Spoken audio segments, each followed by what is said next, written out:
Welcome back to SL Chennai Speaks Out. So what do the bureaucrats of tomorrow feel about the civil services exam? Are they really the best minds? It's now on to our the last round called third umpire. Yes. My question is, how do you balance your family life and professional life as a bureaucrat? Because of frequent transfers, and especially the husband and wife stay in different cadres, or one may be a bureaucrat, one may be in a private sector. Because I have given up my lucrative IT job. I am mother of a 1.5-year-old kid, and my husband is a chartered accountant. So even though they support me in my preparation, the doubt they have at the back of the mind is the life will not be as settled as one is in a private Dr. sector. Santosh Babu. I think the biggest differentiator between a successful person and others is how you manage time. And you asked a very relevant question. Personally, for me, I think for a bureaucrat, for any job, you have to be highly organized. For the next day, for the next week, next month, how you organize yourself is up to you. And personally, for me, I don't take my work home or home to work. That's the way I organize. Yes, yes. Being a woman, I think I should answer that. See, Get married to a batchmate, but she can't do that now. No, no. When I had late hours, when I had to sit late hours in the office, I used to go home, bring my children, keep them next to me, and then do the work. We have to make some adjustments. All right. Yes, sir. We were talking about the optional subjects, that people don't take subjects where they graduated, in which they graduated. And they take subjects other than what they graduated, and then they practice it within 2-3 months, and they get the. Why don't we look at them as a strategist rather than as sort of a technique? Instead, that will help them. That is going to help them in a different way. What I was trying to point out was that he is talking about somebody who's got in-depth knowledge about a subject. And such people do come. He made a very, this remark in the very beginning of the presentation, to which I was trying to point out. Okay, it's a question of strategy. You know, we ask people what subject is doing well. They'll say sociology is scoring well. Okay, now I chose geography, which I studied up to school because I thought my teacher in geography, he never used to look at books when teaching. And so I was very impressed with him, and I had developed a liking in school itself, and subsequently I thought geography is a science subject. So okay. We have different reasons for choosing a particular option. Everybody is free. What is the definition of the best according to the UPSC? Like, what is the best you call? Why you're calling the best?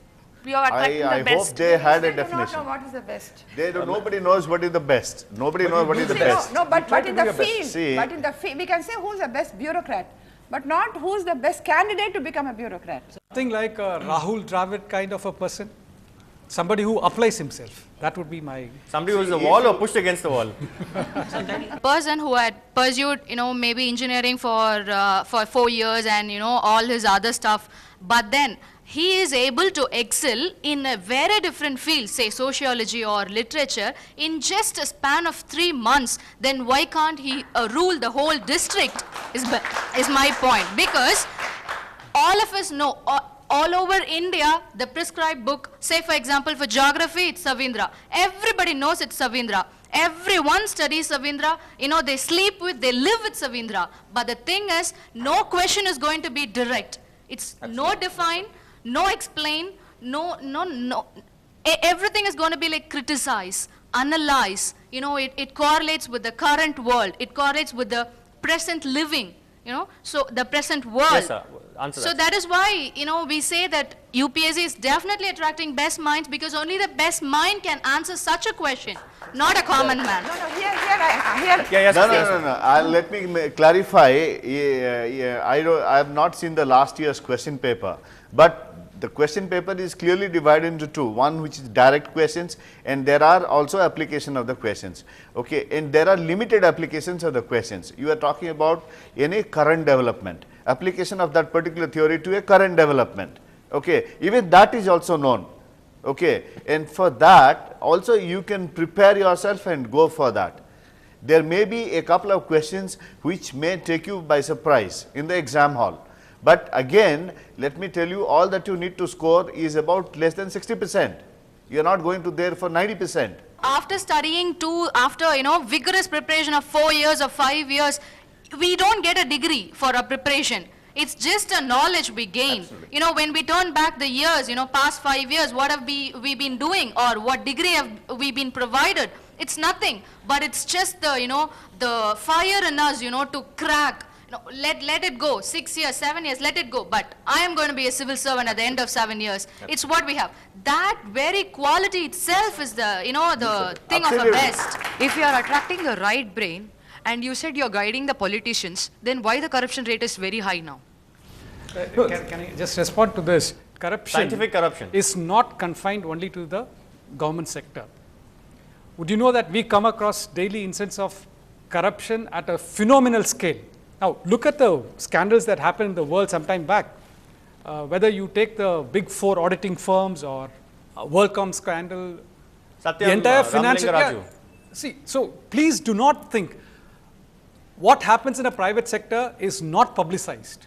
But corruption is a way of life in many of these institutes. If you had to structure the pattern, like what would the pattern be from where we would actually be able to attract the correct minds or filter the correct minds for the service? If you had to structure the UPSC, how would it be like? See, as far as the mains are concerned, I'll say that it's fairly all right. Like even they have spoken saying that we need analytical abilities, and like she also said, all sorts of critical analysis and all that we have to make. But it's only the prelims. When you screen, what are you doing? It's only the it's more of a rote learning. But and as Rajesh also said, there's no foolproof method. So what my question is, why UPS is trying to going on reforming the prelims when they are keeping the main intact? And now that's what in the beginning also said, you want to test their morals, you want to test their ethics. And he said, you'll also reveal the scores, the transparency. Yeah, there should be transparency. There can be group discussions. I'll just add to There can be group discussions, there can be panel discussions. They Okay, said yeah. for defense, they are taking 7 days. Why not? Yes, ma'am, let him, Yeah, you say it's a big canvas. I agree it's a big canvas, but how many of us actually want to paint on the big canvas? Because if you ask any of us who has not actually thought of the red beacon on the white ambassador car, but I don't think all of us would have actually thought of that as the primary incentive. But now cut to where I work. I tried for civil service and I didn't get through. So now I work in development sector where a lot of people actually want to do something on the field. These are really smart people who have seen the private sector, quit and said, I really want to do something for my country. Let me come back to this space. So I really don't think it actually attracts the best of the talent, because people who write the civil service actually have the diplomatic passport and the ambassador card first thing in their mind. I'm not saying I wish you had prepared stronger, you would have qualified and you would have been the best. No, but I'm saying... But the canvas is still big. I tell you, the amount of transformation that you can make in the system is simply amazing. But I would still call Indian IAS as Indian amazing service, because that's a depth to which you can go. There's nothing that prevents you. But getting in... See, one thing is, as a development person, you can make some difference, but then we have the power to make the difference. All right, That's yes. the difference. Rajiv sir, you were lamenting to the fact that there is no exclusivity in terms of how many people can appear for the examination as in a medical college examination. But in a welfare democracy, don't we need the bureaucracy to be representative of all the sections of the society? Definitely. In that case, I think this is more of a positive fact that we have 10 lakh people applying for 300, 400 odd posts rather than a select few who can apply to it. See, that is the bane of democracy. See, in the name of democracy, what are we trying to achieve? Now, you allow anybody, why, have you been to a tea estate? I have been to one. I'll tell you how they pick up these people. When they have one-to-one interview, they want to see whether you really like that kind of a job. You have to live in seclusion, you have to do a particular kind of a job. And the sheer magnitude prevents us from conducting a very objective and elaborate test, because there are lakhs of people, so we have to eliminate first. Okay, and if you're unlucky, you just get eliminated. That's what I'm trying to tell you. Now, when anybody should be allowed to write, but when you are trying to say that we want the best, what prevents you from performing fairly well all your life before you write the exam? Shouldn't the evaluation process be continuous? Because the actual test of the person is after he has joined it. So it's a very rigorous test, so only the best minds actually make it. But what happens to them after that? So to curb that, shouldn't we have a continuous evaluation process so that they can be checked then and that's there? being actually toyed with, and you will know that in defense forces, even to go to the next rank, you have to pass certain exams, and that's also being considered for civil servants. Our performance was usually reported as what is known as an annual confidential character role. Now it has been changed into APAR, annual performance appraisal role. I'm sure it has been implemented, which means that now the system has become a little more transparent and objective. I am given a target. midterm there's a review. Okay, you are given a target, you've achieved so much, there's so much left. Time for you to pull your socks up, or okay, you're doing very well. So this when you say target in income tax department, that's a little scary. But it's a way of life. If you don't collect our taxes, if you don't do our targets, then the entire economy comes to a standstill. So we do have to achieve. Every year we are given a budget of a few thousand crores. These targets apply to the common man or to the big sharks?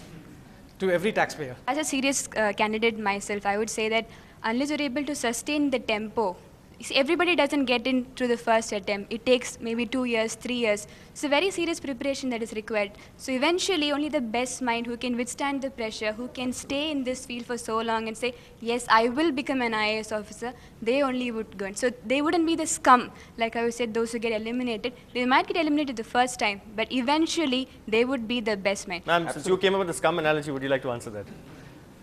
No, I didn't say that the best minds are scum. I didn't say like that. The results which comes out, most of the students are from IIT and IIM. You will be knowing, you know, the corporate sectors, the corporate sectors are just waiting for the students coming out from IIT and IIM. They pay crores. I mean, there are recently a guy who was paid 1 crore, you know, and so this is, but still people. 1 crore was what? But as a salary for a year. So you know, not one time. Yeah. So this is itself is a proof that you know the students, they don't even want to earn so much. Still, they want to get into civil services. You know, where they're not even paid after 30 years of their experiences, even half of what they pay. But I get your spirit. Can I just answer that? Please. See, I think we need to bring that pre-independence kind of spirit of you know, patriotism into our young minds today. And I think there's one way to build that up. You know, what you can do for this country. Why we keep lamenting the 64 years and we need another 60 years? Why can't we transform this as a country, great country, in another 5 years? I mean, that's the thought process that can come in, and for that you require responsibility and a little power, and civil service gives. IAS provides you a way to reform your country. So it's like help a country develop, or like implement what government thinks. So shouldn't like the heart or the character be tested rather than the brains? Like you work for 7 years, like after 7 years you become an IAS officer, you want to make up what you lost in that 7 years, financially or whatever. So isn't that the mind has been corrupted during that time? Like 7 years of training, then you want to like make up that thing financially. What I lost for 7 years, probably 7 crores. So get that money. So shouldn't be the character that that's what I'm saying. People who are be the character that is to be tested. That's what I'm saying. Like, people want to get into the service to make good the laws. They want to get into service not to serve the nation alone, so not everybody. Like, but there is a section of people who do not want to come to get into civil service just to serve the nation and blah, blah, blah, blah. They want to make good the loss of their finances and whatever dreams they had. So we are not attracting just the best minds, but some minds with perseverance. Anybody with a good memory power can crack the examination. It is for the best minds for civil services. Does it have any relation with the memory power? Dr. Santosh Babu? Memory alone will not get you through the civil services. You can know the entire history of this country, but you will not be able to answer questions, which, as you said, analytical. Yeah, last few questions. Yes, ma'am. Ma'am, I want to ask you, ma'am. Yes. Nobody will come into the civil service like they want to get corrupted and all. It is like when they get into this, mostly because it is guiding and shaping the persons while in preparation itself. Because I have changed a lot after preparing for the civil service examination. While getting into the service and into the field, it is that they were being guided wrongly, I feel, ma'am. Because they have not given. Please, ma'am. I think it's question. No amount of pressure can make you corrupt. 33 years of service, I am here, and I'm very proudly I can say I and my husband are not corrupt. Anywhere, anybody can challenge. We have gone through our ups and downs. We had our political pressures, we had our bureaucratic pressures, but this is the character that you have inculcated in yourself. Finally, that's coming out that we had our political pressure. That's finally coming out. No, political, you said there was... No. Political it's your upbringing. Job demands service. IRS, IPS, IAS, all demand service. So people who come into it should be service oriented, they must be integral persons. So we are selecting the best brains for the job requirement, are we not? We are trying. In fact, see, nobody deliberately gets the wrong person into the, and there is actually, because you have a huge number from which you have to pick up a few, you have to develop a system, and no system, she asked madam as to, what according to the question. It's a very tough question. It's a very tough question to tell me that if you do this kind of test, you will get the best. Okay, right. It's a question of getting the right person, the right attitude. And individual unto himself. And the person who is conducting the test, see, the entire interview is supposed to be a personality test, but it can be reduced into a test of knowledge also. We do have a lot of officers who have been trained in London School and Harvard and Cambridge, who come back and give the civil services. Every batch has at least a few. As you said, those who have their aspiration as service to the nation or the service motive do come back even after the opportunities abroad. I say that UPSC still doesn't know who are the best brains, because it has started the it is reforming the examinations. It has gone with the optionals, and now it has changed its mode to civil services aptitude test, and it has not come to a conclusion that who are best brains. In the preliminary stage itself, people are being eliminated, the best brains are being eliminated, and only few brains get entered into the interview panel, and from the panel people are being selected. It can be said that only best among the worst. I just want to make a statement that we are attracting the best brain. It's just like UPSC is attracting something manipulative. I mean, it's not a requirement that one has to be best always in all the field. It's something like a manipulative kind of person, a diplomatic kind of person can enter, I mean, one who can enter the brain. All right. We need not only the best brain, we need the best heart, best spirits, and best of everything. Brain is a misnomer. Brain is a misnomer. Can I just answer? We need everything best. I'm not sure whether it's the best, but I got selected. And I have jolly duty to the nation, and I should to pursue excellence. The pursuit of excellence is what a civil servant has to do. One. Two. No, forget the best. You have to pursue excellence, world-class thinking. How do you think and think about the country in perspective compared to the world? Two, you have to plan with your mind. That's one of the senior officers told me. Mr. Sile, you have to plan with your mind and execute with your heart. In general interview, the interviewers, are they psychologists? Because in CAT or other competitive exams, we have psychologists at the personal interview where your skills are not tested, whereas your personal attitude and your stress levels are tested by asking tricky questions. In civil service, situational questions are rarely asked. They normally ask you very factual questions, and in which it's a personality test where they try to find out what kind of personality you have and whether it will be suitable for the job that you take up. Okay, and in which there's a panel of people who sit there, and definitely somebody who sits there also has the knowledge of psychology. Show of hands, how many of you believe that we should award this debate to Mrs. Kutsia Gandhi and Rajesh Das, who said that we are not getting the best talent for the civil services exam? How many of you? Show of hands. This is going to be tough. We have to count now. Okay. Raise your hand. I allowed you to ask the question. How many of you believe that we should award this debate to Dr. Santosh Babu and Selva Ganesh? This is like the Chennai tied test match almost, but yes, going by the numbers, we'll have to award this debate to the side that said yes, we are not attracting the best talent by a very slender margin. That's all the time we have for on Chennai Speaks Out. Thank you very much. But then, having said all this, one must admit that usually those who criticize the service, it's a case of sour grapes. Those who probably tried to get in and didn't probably make it to the services, they are the ones who actually come up with a lot of criticism. There is a lot of rosy optimism about the service. As a commentator once said, even at the Grand Prix, everybody drives a Ferrari, but it's a driver's temperament and his patience and skills that really makes that difference finally in the ultimate analysis. If you do have a comment to make about the civil services, about the new format, you're welcome to email us. Feedback@ndtv-hindu.com is our email ID. But thank you very much for joining us. Stay tuned. We'll be back with you next week at the same time.